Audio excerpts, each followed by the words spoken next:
Hello दोस्तों, welcome to Neeraj 5G। मैं हूं नीरज। तो आज के इस वीडियो में अपन कोशिका एवं कोशिका विभाजन के बारे में पढ़ेंगे। ठीक है, तो ये बायोलॉजी क्लास का थर्ड पार्ट है।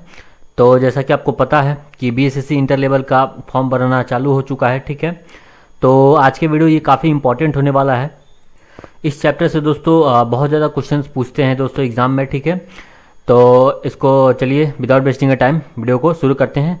और दोस्तों थ्योरी के माध्यम से लगभग सारे क्वेश्चंस को दोस्तों कवर कर लेंगे। ठीक है, तो चलिए देखते हैं। सबसे पहले समझते हैं कोशिका के बारे में। ठीक है, सेल के बारे में। दोस्तों जिस प्रकार दोस्तों एक मकान का निर्माण दोस्तों छोटे छोटे ईंटों से मिलके होता है, ठीक उसी प्रकार एक जीव का भी जो निर्माण है दोस्तों वो कोशिका, छोटी छोटी कोशिका से मिलके बनता है। ठीक है, जैसे इस पिक्चर के थ्रू आप समझ सकते हैं, ये एक लिविंग सेल है, कोशिका है।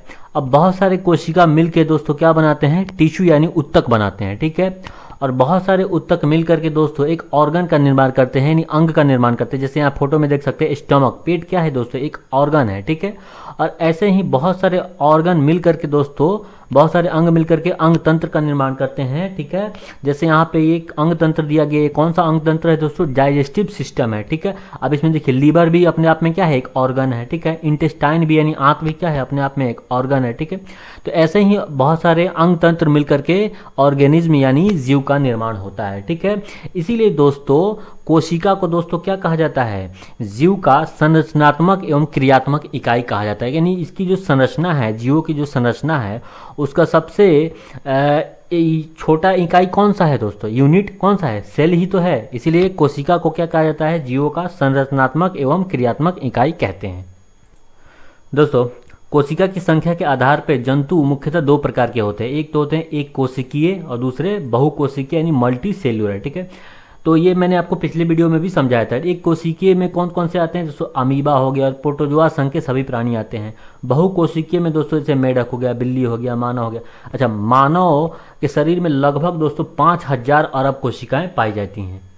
पिछली वीडियो में दोस्तों मैंने आपको बताया था कि एक कोशिकीय में मोनेरा और प्रोटिस्टा संघ के जीव आते हैं, और बहुकोशिकीय में दोस्तों आपको पता है कि पेड़ पौधे यानी प्लांटी, कवक, फंजाई और जीव जंतु यानी एनिमेलिया संघ के जितने भी जीव हैं सभी बहुकोशिकीय होते हैं। ठीक है दोस्तों, एक पॉइंट याद रखिएगा कि कोशिका की जो खोज है दोस्तों कंपाउंड माइक्रोस्कोप की सहायता से ही रॉबर्ट हुक ने दोस्तों 1665 में सबसे पहले की थी। ठीक है, एक्चुअली इन्होंने जो बोतल का जो कॉक होता है, बोतल का यानी ढक्कन जो होता है, वो आपको पता है कि वो लकड़ी के बनाए जाते हैं। ठीक है, तो उन्हीं को दोस्तों वो उस कॉक को इन्होंने माइक्रोस्कोप के जरिए देखा, तो उसमें मधुमक्खी के छत्ते के समान दोस्तों छोटे छोटे उनको कोष्ठक दिखाई दिए। ठीक है, उन्हीं कोष्ठक को इन्होंने क्या किया, सेल नाम दिया। ठीक है, और इन्होंने वो कॉक था, वो कौन सा सेल था दोस्तों, मृत सेल था। ठीक है, डेड सेल था। तो यहाँ पे क्वेश्चन पूछ सकता है कि मृत कोशिका की खोज सबसे पहले किसने की, तो रॉबर्ट हुक ने की। दोस्तों अगर जीवित कोशिका की बात करें तो इसके बारे में सबसे पहले दोस्तों एंटोनी लिवेनहॉक ने बताया था, और इसे इन्होंने जीवाणुओं में देखा था। ठीक है, अच्छा एक चीज़ यहाँ से और याद रखिएगा, जो रॉबर्ट हुक जो हैं वो कोशिका की जो खोज किए थे, तो उन्होंने इसके बारे में अपनी पुस्तक बताया था। उनके पुस्तक का नाम क्या है, माइक्रोग्राफिया। ठीक है, ये पुस्तक याद रखिएगा। दोस्तों कोशिका के अध्ययन को साइटोलॉजी कहते हैं, यानी कोशिका विज्ञान। और बात करें फादर ऑफ इंडियन साइटोलॉजी की, तो वो है A.K. शर्मा। अब देख लेते हैं कोशिका सिद्धांत यानी सेल थ्योरी। दोस्तों सेल थ्योरी के बारे में सबसे पहले दोस्तों 1838-39 में दो वैज्ञानिक थे, एक स्लाइडेन, ठीक है, वनस्पति शास्त्री थे, और एक जर्मन प्राणी शास्त्री थे, स्वान। ठीक है, इन दोनों ने किया था। ठीक है, लेकिन इनके सिद्धांत में बहुत सारी कमियां थी, जिसे बाद में दोस्तों रैमार्क, पुरकिंजे आदि वैज्ञानिक जो दूर किए। ठीक है, तो आइए देख लेते हैं कोशिका सिद्धांत क्या है। तो याद रखिएगा सभी प्राणियों का शरीर जो है दोस्तों कोशिकाओं के एक समूह है। ठीक है, यानी कोशिकाओं के एक समूह से मिलकर ही क्या बनता है, प्राणियों का शरीर बनता है। ठीक है, और ये याद रखिएगा जो कोशिका होती है उनमें क्या उपस्थित रहता है, अनुवांशिक गुण यानी जेनेटिक गुण जो है उपस्थित रहते हैं उसमें। ठीक है, और याद रखिएगा इसमें कि नवीन कोशिकाएं जो हैं वो पूर्ववर्ती कोशिकाओं से ही बनी है। ठीक है, यानी सभी कोशिकाएं अपने पूर्ववर्ती कोशिकाओं से मिलके बनती है। ठीक है दोस्तों, अब देख लेते हैं रचना के यानी बनावट के आधार पे कोशिका के प्रकार। ठीक है, तो बनावट के आधार पे भी कोशिका दो टाइप के होते हैं, प्रोकैरियोटिक कोशिका और यूकैरियोटिक कोशिका। इसके पहले हमने देखा था संख्या के आधार पे एक कोशिकीय और बहुकोशिकीय। ठीक है, तो ये जल्दी से प्रोकैरियोटिक कोशिका और यूकैरियोटिक कोशिका में अंतर देखते हैं। ठीक है दोस्तों, प्रोकैरियोटिक कोशिका जो होता है वो एक कोशिकीय ही होते हैं, यानी सिर्फ एक कोशिकीय जीव में ही प्रोकैरियोटिक कोशिका पाई जाती हैं। और यूकैरियोटिक कोशिका में दोस्तों एक कोशिकीय जीव भी आते हैं और बहुकोशिकीय जीव भी आते हैं। ठीक है, अब देखिए इनमें अंतर देखते हैं। तो पहला अंतर है ये कोशिकीय जीवाणु एवं नील हरित शैवालों में पाई जाती है। ठीक है, और यूकैरियोटिक कोशिका में दोस्तों सभी जंतु एवं पौधे पाए जाते हैं। ठीक है, प्रोकैरियोटिक कोशिका में दोस्तों वास्तविक केंद्रक का अभाव होता है। ठीक है, यानी न्यूक्लियस का क्या होता है, अभाव होता है। और यूकैरियोटिक कोशिका में दोस्तों वास्तविक केंद्रक होता है। ठीक है, यानी इसमें जो केंद्रक होता है विकसित होता है। ठीक है, और प्रोकैरियोटिक कोशिका में जो केंद्रक होता है वो पूर्ण रूप से विकसित नहीं होता है। ठीक है, ठीक है। अब बात करें, इनमें कोशिका विभाजन संभव नहीं है, क्योंकि ये क्या है, एक कोशिकीय ही जीव में पाए जाते हैं प्रोकैरियोटिक कोशिका, इसलिए इसमें कोशिका विभाजन संभव नहीं है। ठीक है, और यूकैरियोटिक कोशिका में दोस्तों इसमें कोशिका विभाजन संभव है। ठीक है, प्रोकैरियोटिक कोशिका की बात करें तो इसमें श्वसन तंत्र झिल्ली में होता है। ठीक है, और यूकैरियोटिक कोशिका की बात करें तो इसमें श्वसन तंत्र जो है दोस्तों माइटोकॉन्ड्रिया में होता है। ठीक है, और इसमें एक्चुअली क्या है, ये प्रोकैरियोटिक कोशिका में श्वसन तंत्र झिल्ली में होता है, क्योंकि इसमें माइटोकॉन्ड्रिया, लवक तथा न्यूक्लियस विकसित नहीं होते हैं। ठीक है, और इसमें जो है यूकैरियोटिक में माइटोकॉन्ड्रिया दोस्तों विकसित होते हैं। ठीक है, बात करें प्रोकैरियोटिक कोशिका में तो इसमें राइबोसोम 70S गुणांक के होते हैं और यूकैरियोटिक में 80S अवसाद गुणांक के होते हैं राइबोसोम। ठीक है दोस्तों, बात करते हैं इलेक्ट्रॉन सूक्ष्मदर्शी की। ठीक है, इसके पहले दोस्तों हमने देखा था रॉबर्ट हुक ने दोस्तों डेड सेल को खोजा था किसकी सहायता से, कंपाउंड माइक्रोस्कोप की सहायता से। ठीक है, और ये है इलेक्ट्रॉन माइक्रोस्कोप, ये उससे 1 लाख गुना ज़्यादा बड़ा वस्तु कोशिका को बड़ा करके दिखाता है। ठीक है, इसकी जो आविष्कार है किसने किया है दोस्तों, 2 वैज्ञानिक थे, नोल तथा रस्का ने किया था। ठीक है, तो इसी सूक्ष्मदर्शी की सहायता से दोस्तों कोशिका के अंदर के जो अंग है, कोशिकांग है, जैसे माइटोकॉन्ड्रिया हो गया, ठीक है, लाइसोसोम हो गया, इन सबको देखा जाता है। ठीक है, तो उसी इलेक्ट्रॉन माइक्रोस्कोप की सहायता से कोशिका को अंदर के भावों को देखा जाता है। तो ये एक प्लांट सेल है, पादप सेल का पिक्चर है, आप देख सकते हैं। तो यहाँ पे मैं आपको समझाने की कोशिश करता हूँ, फिर सभी कोशिकाओं को डिटेल में आगे समझेंगे। ठीक है, तो सबसे पहले इसका जो बाहरी आवरण है उसको क्या कहते हैं, सेल वाल कहते हैं। ठीक है, ये जरा डार्क ग्रीन का दिख रहा है ना, ये वाला क्या है, इसको कोशिका भित्ति कहते हैं। ठीक है, और इसके जस्ट अंदर वाले एक झिल्ली होती है जिसको क्या बोलते हैं, सेल मेम्ब्रेन बोलते हैं।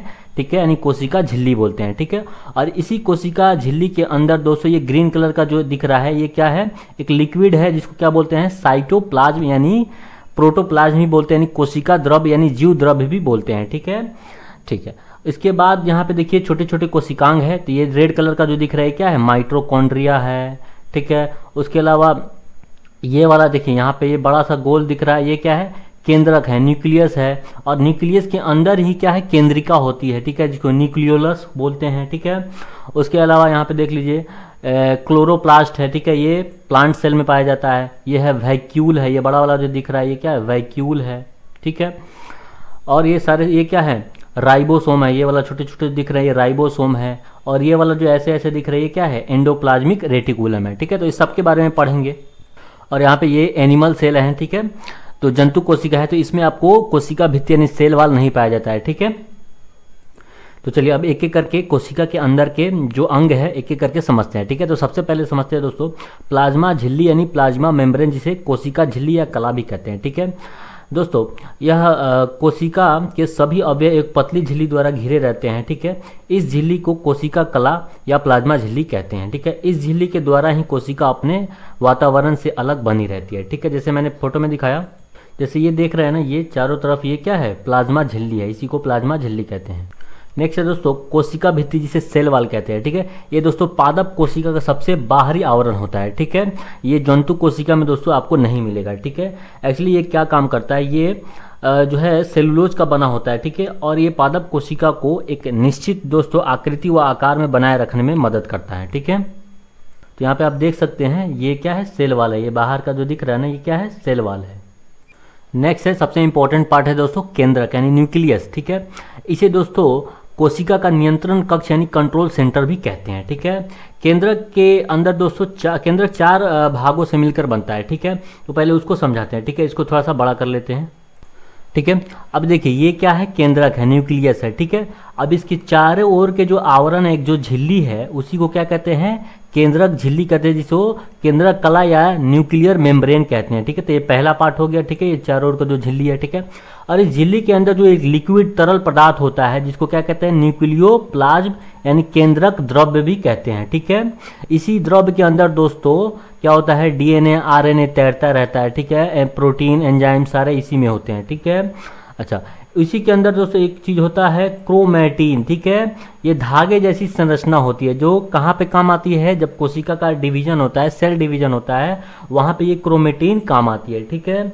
और सबसे अंदर सेंटर पे होता है दोस्तों केंद्रिका, ठीक है, न्यूक्लियोलस, ठीक है। तो ये 4 पार्ट समझ गए, ठीक है। तब इसके 4 पार्ट को समझ लेते हैं, ठीक है। सबसे पहले है न्यूक्लियर मेम्ब्रेन, ठीक है। तो इसकी खोज दोस्तों हर्टविंग द्वारा की गई थी, ठीक है। अच्छा, यहाँ पे सेकंड नंबर पे क्या है दोस्तों, केंद्रक द्रव्य यानी न्यूक्लियोप्लाज्म, ठीक है। तो इसके अंदर ही ये क्या होता है दोस्तों, ये एक पारदर्शी अर्ध तरल एवं कणिकीय मैट्रिक्स होता है, ठीक है। और इसी में दोस्तों क्या तैरता रहता है, आरएनए, डीएनए, प्रोटीन, एंजाइम, खनिज लवण आदि पाए जाते हैं, ठीक है। थर्ड नंबर पे आता है दोस्तों क्रोमैटिन, ठीक है। क्रोमैटिन को दोस्तों क्या कहते हैं, क्रोमैटिन रेटिकुलम कहते हैं, ठीक है। ये क्या होता है, ये सबसे महत्वपूर्ण भाग है, ये धागे के रूप में एक दूसरे के ऊपर फैलकर एक जाल सा बनता है, ठीक है। और कोशिका विभाजन के समय ये धागे सिकुड़ कर क्या हो जाते हैं, छोटे एवं मोटे हो जाते हैं, जिन्हें क्या कहते हैं, गुणसूत्र कहते हैं, यानी क्रोमोसोम कहते हैं, ठीक है। फोर्थ नंबर पे आता है दोस्तों केंद्रिका, ठीक है। अब केंद्रिका, इसकी खोज दोस्तों फॉन्टेना ने की थी, ठीक है। और यहाँ से याद रखिएगा, इसी में दोस्तों राइबोसोम के लिए क्या होता है, आरएनए का संश्लेषण होता है। और एक क्वेश्चन यहाँ से ये भी आता है कि केंद्रक को कंट्रोल कौन करता है, तो केंद्रिका करती है, ठीक है। अब बात करते हैं दोस्तों प्रोटोप्लाज्म यानी जीव द्रव्य के बारे में, ठीक है। देखिए ये जो कोशिका है, तो कोशिका के अंदर दोस्तों ये तरल जो लिक्विड होता है, उसी को क्या बोलते हैं, जीव द्रव्य बोलते हैं। अब जीव द्रव्य 2 जगह पाया जाता है दोस्तों, एक तो ये जो केंद्रिका है, न्यूक्लियोलस है, इसके अंदर पाया जाता है, जिसके अभी मैंने इसके पहले पढ़ा, तो उसको अपन क्या कहते हैं, केंद्रक द्रव्य यानी न्यूक्लियोप्लाज्म बोल रहे थे, ये वाला अंदर का जो द्रव्य था, ठीक है। और इसके बाहर ये जो यहाँ पे जो द्रव्य है, इसको अपन क्या बोल रहे हैं, कोशिका द्रव्य यानी प्रोटोप्लाज्म, ठीक है। और इन दोनों को ओवरऑल मिला करके हम लोग क्या बोलते हैं, जीव द्रव्य बोलते हैं, ठीक है। तो याद रखिएगा, जीव द्रव्य के बारे में सबसे पहले पुरकिंजे ने बताया था, नहीं, इस शब्द का प्रयोग सबसे पहले किसने किया था, पुरकिंजे ने किया था, ठीक है। अच्छा, इसके अलावा ये याद रखना है कि जीव द्रव्य को जीवन का भौतिक आधार किसने कहा था, तो हक्सले ने कहा था। 2 क्वेश्चन यहाँ से इंपॉर्टेंट है, ठीक है। अच्छा, एक और चीज, ये जीव द्रव्य है, इसमें दोस्तों 95% तक क्या रहता है, पानी रहता है, ठीक है। नेक्स्ट बात करते हैं दोस्तों एंडोप्लाज्मिक रेटिकुलम यानी अंतः द्रव्यीय जालिका, ठीक है। इसकी खोज दोस्तों पोर्टल ने की थी, ठीक है। ये दोस्तों कोशिका द्रव्य में जालनुमा ढंग से फैला हुआ होता है, ठीक है।